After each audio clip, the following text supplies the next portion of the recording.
Heidi, Ja. Mutti, Ja. wie wünscht die Ahlens Godeton Geburtstag? Hol Dat die dood wie. fuchtig, dat dort wie bannig. Dat dood wie Jo, beide von bannig, Haar ja. lehrt wie die. Und wie wünscht die, dass du immer so blieben da ist, als du bist und immer Wetter kümmst, ne? Ja. Da kümmst du nicht gut. Nee. Wie brug die? Beate Kjupel und Christian Richard Bauer haben schon in vielen Stücken mit ihr gespielt und wissen, was sie an ihr lieben. Also was ich besonders gerne mag, daran mit Heidi zu spielen, ist dieser unheimliche Humor und diese Freude. Man läuft plötzlich vor den Sessel, stößt sich den Fuß und Heidi sofort. Also das ist natürlich trotzdem, das Publikum bekommt nichts davon mit, da ist sie immer hochprofessionell.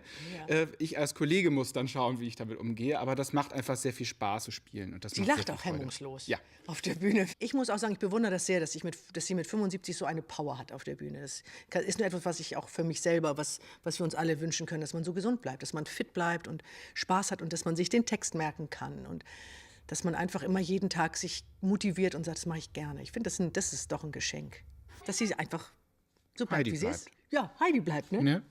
Ja, hol die Steve. Hol die fuchtig.